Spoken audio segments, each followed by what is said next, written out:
Welcome back to Geriatric Alpha Runt Productions here on YouTube. I am Garp, your host. Today we're here with my friend Steve Hargett, and we are in section 3 of our conversation today, and we're going to talk about some parenting. Good times. Not a easy topic, I guess, for most people. Yeah. I like to talk to Steve about parenting because he runs the jiu-jitsu program for the kids, and I think he's got a lot of really good motivational tips. Obviously really strong on discipline and being able to command attention from these kids. So I guess, first of all, if you don't mind telling us a little bit about your family situation and maybe how old your kids are, if you're willing, and what that's like being a parent at 40 years old right now for you. I guess I've never heard it like that, right? But no, I have my wife. We have 3 beautiful daughters, and 9 to 13. So wow, that's a exciting. A lot of women. Exciting age. Yeah, for sure. I mean, I think I'm blessed with that. So it's, you try to create the best environment for them to grow up in so that they can be successful. As successful as possible is really our job. So you're like the stereotype dad when the guy's going to come knocking on the door to take your daughter to prom. They're going to see you, and I think that's funny anyway. But how is that with 3 preteen daughters? I can imagine it can get sassy and stuff. No, I mean, not really. I think we've always had, my wife and I have always agreed on how we were going to parent. And I mean, it's obviously a deeper discussion, or it can go on forever, but because we've had agreement on those things, I think obviously sometimes men tend to be a little bit harder than the mom in that regard, but each fathers and mothers are supposed to bring something different to the table, right? That's why I believe that household environment, that nuclear family is important. It's not always, there, but just because you have one doesn't mean that you guys talk and agree on the same things. So a lot of times there's a disconnect with that. But I think from early on, my kids have known what was not negotiable and what was negotiable. And I think that a lot of those issues that it's are they perfect? No, of course not. Do they make mistakes? But the same way that I think, we talk about inside of our kids programs, it's do you set the expectations? Do you continue to remind them of those expectations?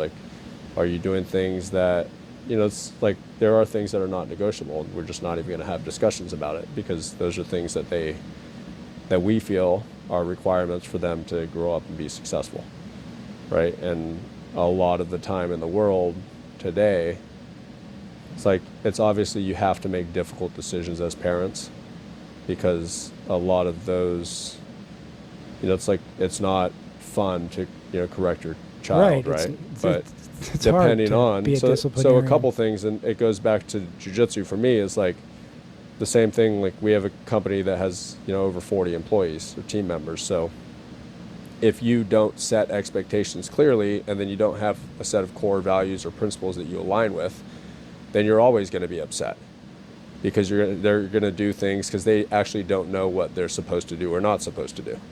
But if you're very clear about what those things are, and my wife and I have talked about it, because for me it's these things are not things we allow. As soon as they do something that's not what we allow, I'm gonna point it out, right? And maybe that seems to some people it's nagging or it's too much, but to me the inverse of that is that you don't point it out. Well, then they think it's okay. And then finally you get really upset, and then now you've created this big emotional reaction. And to your point, no, I actually don't have sassy kids. And we don't have emotional outbursts. And they're emotional because they're teen girls, but we don't have it. That doesn't really exist. I'm not saying we have a perfect family, but I'm just saying all those things that are assumed in my life, they don't exist. So just kind of do you have any sort of a monetary incentivization for the girls to do chores and stuff? Do you have a program that gives us allowance that you might be willing to share with us? No, we have done that. It just doesn't really I haven't had real good luck with the Yeah, allowances either. I don't. We don't. It's just We have chores, like we but, do it the other way, right? It's like the things that you want to do, you're not going to get to do. right. If it's like, don't ask me if you can go visit your friend if your room's not clean. It makes me wonder if I'm doing it wrong, though. So it's not that I'm giving something as an incentive. I'm taking something away if you don't do the requirements. But So you're not taking something away. You're not giving them a privilege. right. So Right. So it's all revolves those around things that are- damn yeah, pad, of there's- course. Taking pad time away. You're Yeah, not I going to mean, get your personally, pad I think until you that- do X, X, Y. I think now, and I actually listened to, maybe it was at church or I listened to someone talk about it the other week. That was actually really interesting because like my kids have phones. My wife has like all the controls. She's like really crazy about that. But yeah, for Sure. sure that's an issue. But It's he was scary, the phone now. But he was saying like, so one, we can monitor that, but then there's iPads and there's all these different Right, things. right. And he was saying, well, we know how negative these devices are for our kids. Right. And now that we have more information on it, that's the hard decision, right? The hard decision is saying no. You Yeah. don't get it. Right. Oh, well, what if I do this and this? No. So it's like, and the way they explained it was actually kind of funny because it's like, okay, well, smoking is not good for kids. But if your kid is like, well, if I do my chores, can I smoke a cigarette? You wouldn't be like, yeah, sure. Right. So if you agree, and not everybody agrees on that, right? Not everybody thinks that the device is, something that makes them isolate more, or that, creates a whole, not like my kids treat each other better when they don't have devices. Like that's just our observation. So The iPad is they're more active. They do more things. It's a tough one, man. We deal with that damn iPad. But those are the difficult decisions, we feel that it's the same thing with cleaning the room, or like if they do things and they have success, they will feel better. But they don't want to do things because doing things is hard and they're kids. But if you make them do it because you just have to do it, they will feel better. Like my kids will work out, they'll go to the gym, they'll run, not because we tell them, just because Perfect that's part of segue. how we do it. Leading by example. And that's one of my favorite things to say to people. I think it's the most important thing is to lead by example. You can talk a big game, but if you're not walking the walk, leading by example, people aren't going to follow you. So in parenting, you lead by example. And it's interesting because I had a little scenario this weekend where we were at lunch at Cafe Blue, and we ordered the creme brulee at the end of lunch, and didn't pay much attention to that. It was rum creme brulee, and they brought us the creme brulee, and they literally must have made the normal creme brulee, burnt the top, and then poured the shot on top. The taste of alcohol was the strongest alcohol I've tasted in my mouth in 25 years, and I was the second bite, and so Tony bit into it first, and he got that heavy rum, and he didn't understand that it was alcohol. And when we told him, oh, that's the rum, you don't want to eat that anymore because it doesn't taste good, he freaked out. He started spitting on his table. He started crying. I'm not allowed to drink alcohol.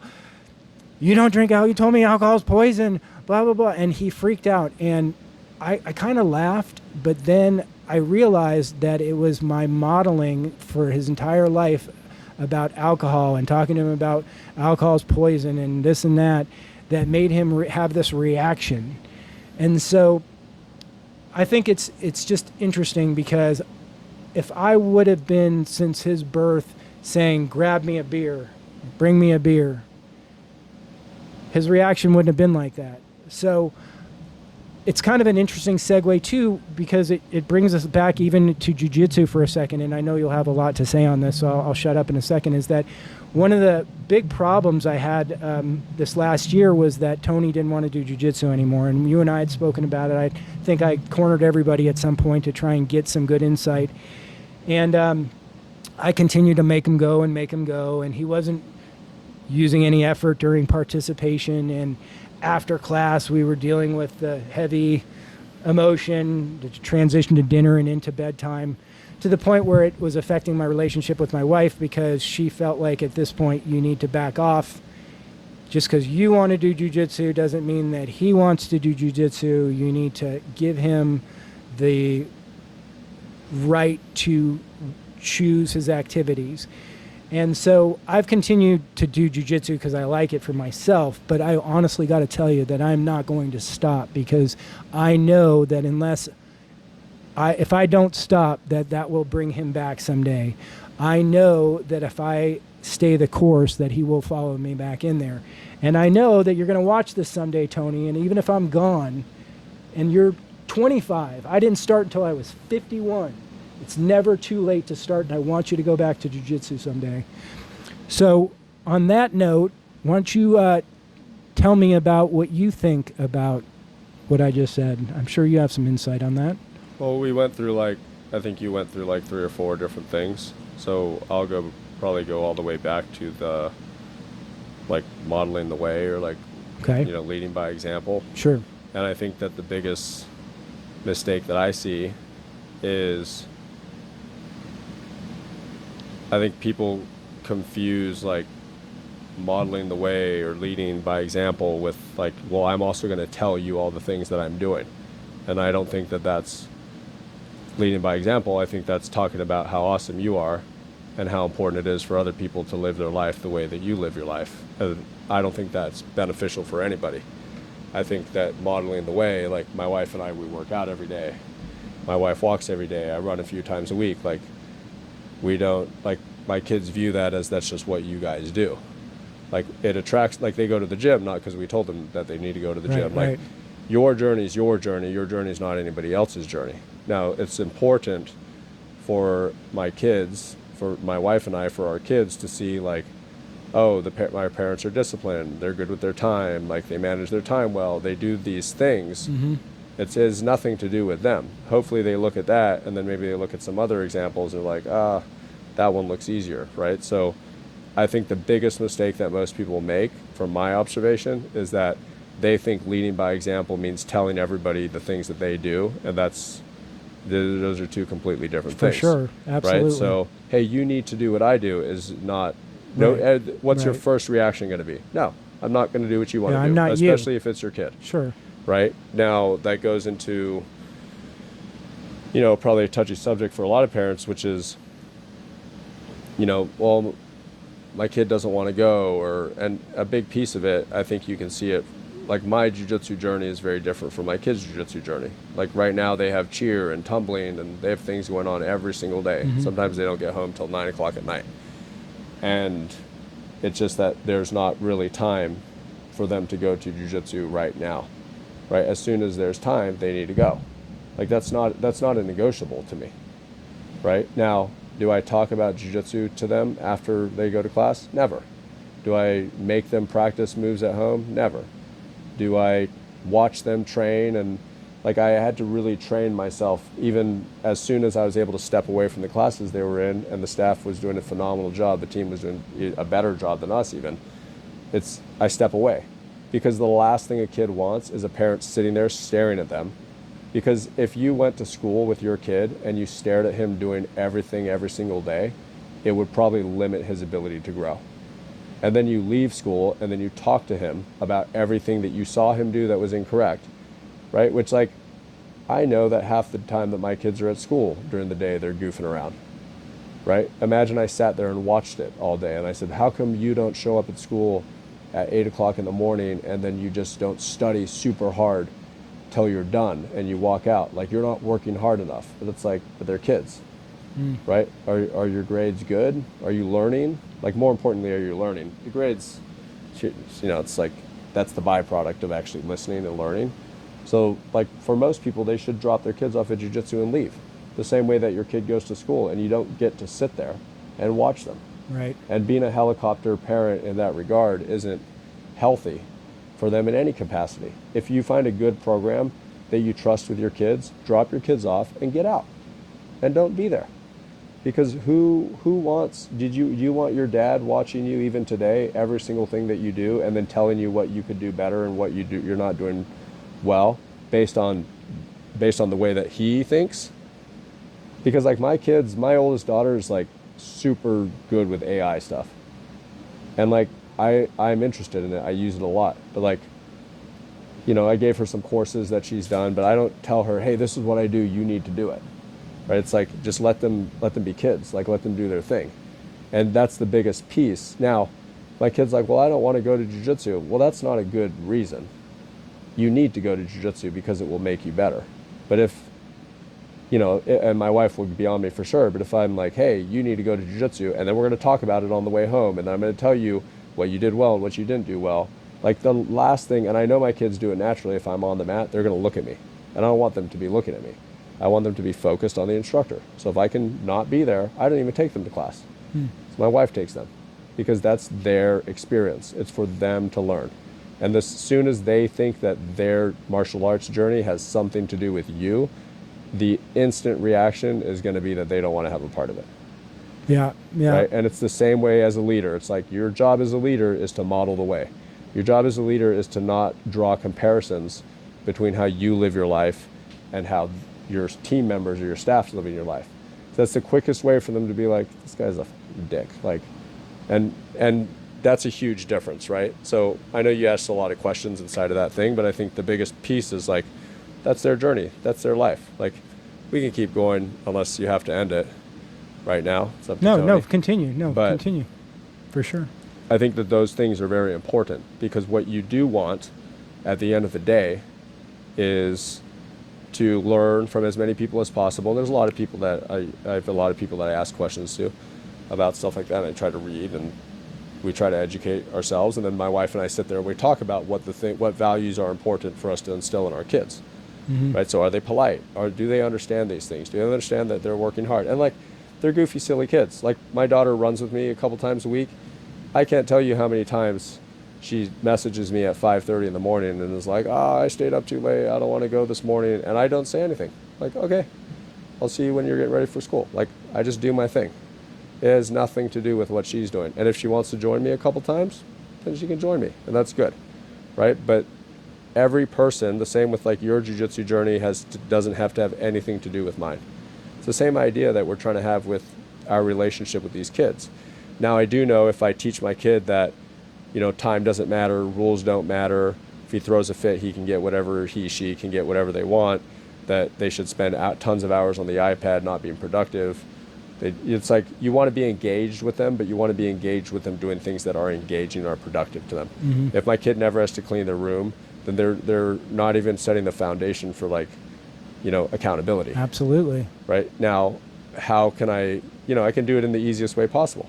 You don't want to clean your room? Well, don't ask me for, things that are outside of what I need to provide for you as a parent, which is, food, shelter, and, and some attention, which is around us. And if you can create that type of environment, like my wife and I talk about how great it is in the sense of like, there's many nights that all the kids are home and we're sitting there playing games, or like my friend is with me in town and like, we were all playing a game last night. We just got back from out of town, and like, if your kid enjoys the home environment, they're not going to, or they feel comfortable in the home environment, they feel like there's a common bond there. That's the best thing we can do. We can't fight their battles for them. We can't protect them.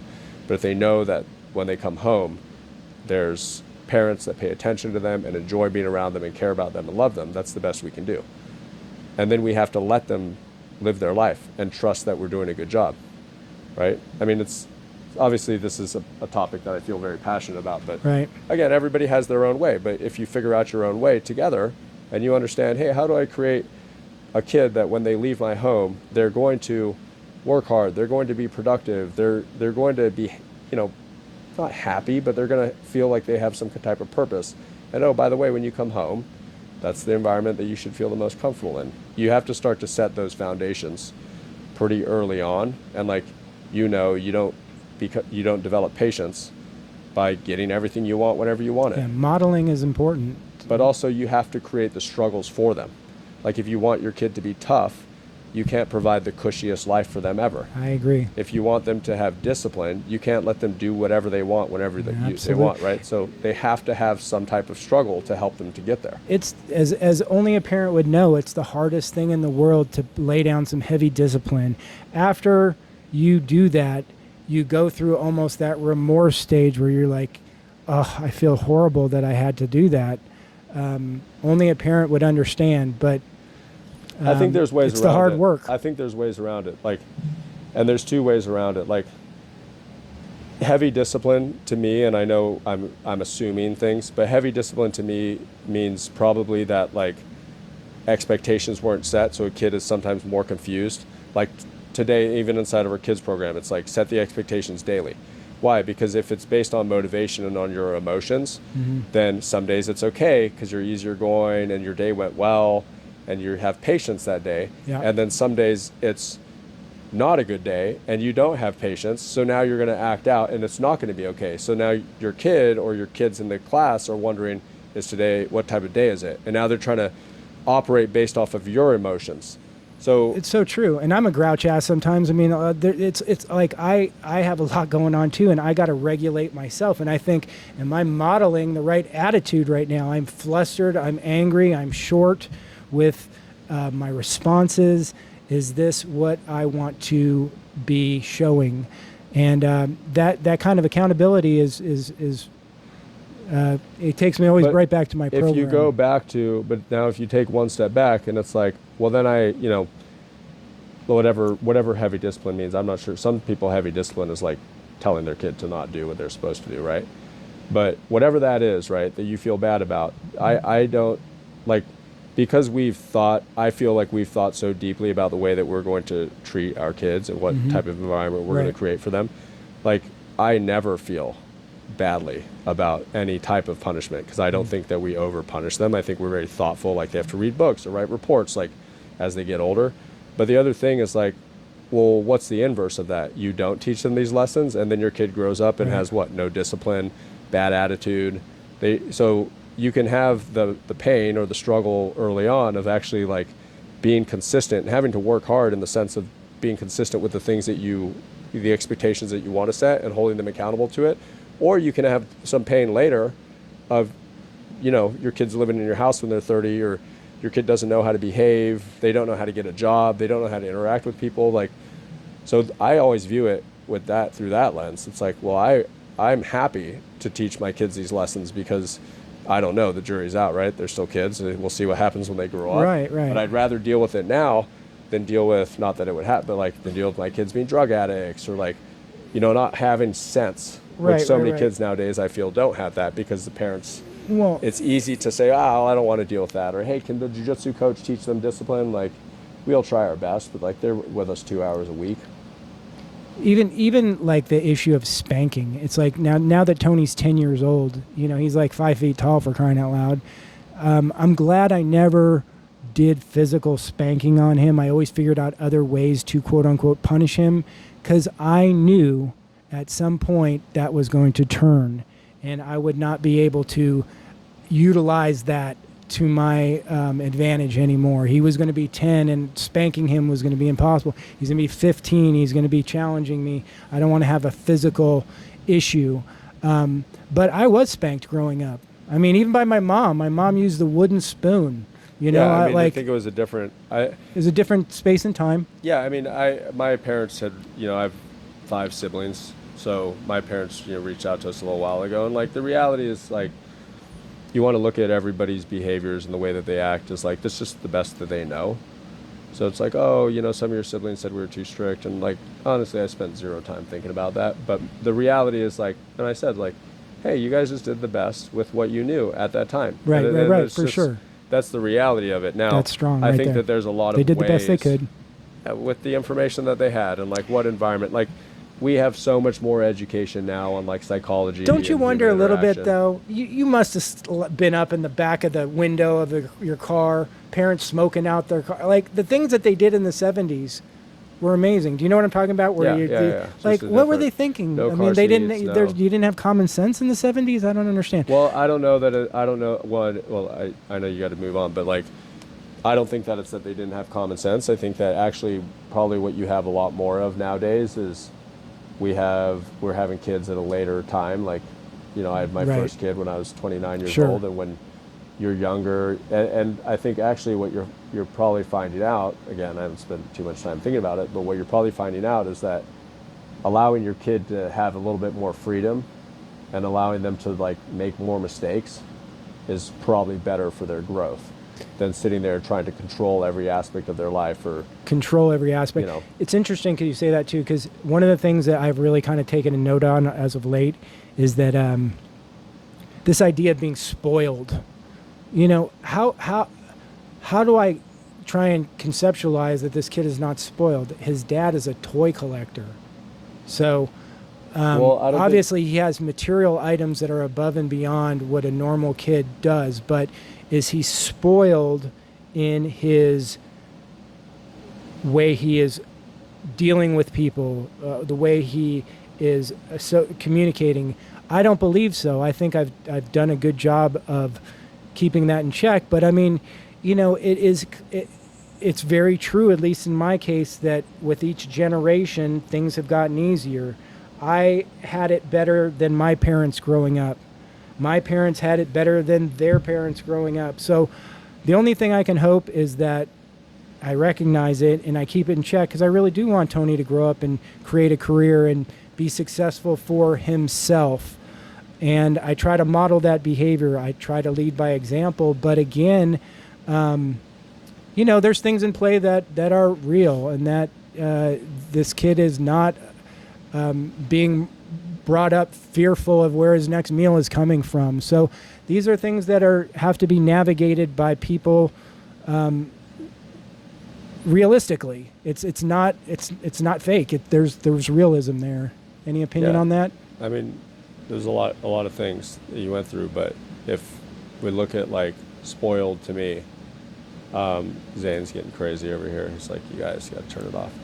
We're going to wrap up soon, but good conversations sometimes go long. I think that I don't think spoiled. Now, I actually had this conversation with someone the other week, and it's like, to me, spoiled is actually the behaviors that they show you, right? It's Fair not enough. like, oh, you have a lot of things. Like my kids have things that I never had growing up. Sure, material things. But they also, a lot of the times, actually behave better than I behaved when I was growing up, right? But we always tell them, well, it's very simple, right? You can take everything away at a moment's notice. Like, you have the power as a parent to be able to do that. Not that you want to use it, but it is, to me, spoiled. When we talk to them about spoiled, it's the behaviors that they're showing. So it's like, there's not freakouts, or there's not these because those kind of behaviors, to me, that's spoiled behavior. So if you want to behave like that, then we can take away the privileges that you have, because apparently we're giving you too much and you're not understanding how to deal with that type of privilege. Right. I mean, if you look at Stoicism, you have like Marcus Aurelius was like philosopher king, right? He had everything, but he had like disciplined thought, disciplined actions, disciplined mind, right? Like constantly worked on things like that. So whether they don't need to be fearful of where their next meal is going to come. They don't need to struggle like we struggled, but they do have to deal with some type of hardship, which is something my wife and I talk all the time about, because you don't get better without having some type of struggle or some type of growth. Well, how do you create that kind of environment for kids? And, it's just consistently making them do things that most kids just don't want to do. Like you and I, just because we grew up with less than, our kids, it doesn't mean that we didn't want to clean our room, or like we wanted to watch TV all day, or we wanted to do things that were not on the cards for that day. It's like you have to learn. You just have to learn that's life. So spoiled is more of the way that they behave, and the way that they behave, and I know there's like extreme situations, but the way that they behave is 100% dependent on the consistency of, does the parent allow it sometimes or not sometimes? Or it's like, if you allow your kid to behave that way at home and then they go out and you're like,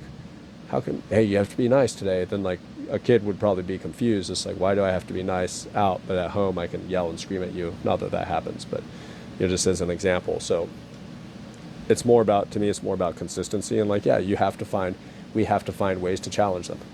Like we have to become creative with that. A really smart person told me once upon a time that successful people do the things that other people don't want to do. Yeah, what does that mean? Things. What do you mean by that specifically? I mean working past 5 p.m., working on the weekends, doing the things that other people don't want to do. That's how you become successful.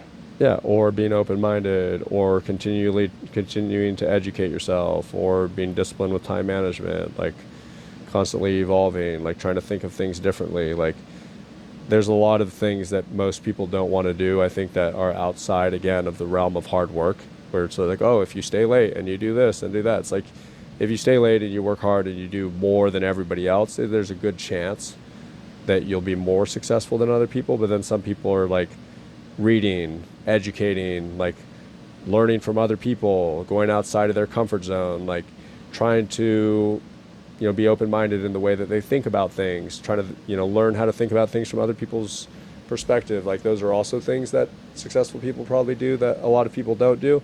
So I think we corner ourselves when we say something as like, oh, you just got to stay late and show up and work hard. And I know you're not saying that, but it's something that I think is a lie that we tell our kids, not intentionally, but we tell our kids, and we also tell like some of our staff of like, well, if you just work harder than everybody else, yeah, but some people will work harder than everybody else, but that's the only thing they got.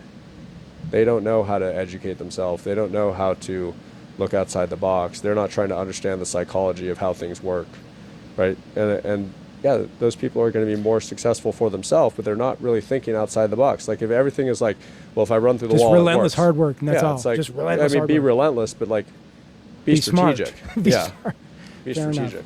All right. Well, listen, this has been fantastic. I saw you got a nice new ride down there. I don't know if you're willing to give us a 3-minute short I on don't that. know if you want to do that. It's my All right, wife's we'll car. see She if we didn't put can or gas in not. it, so. But I like it. I'm a car guy, so I'd love to get a tour of it if you're willing.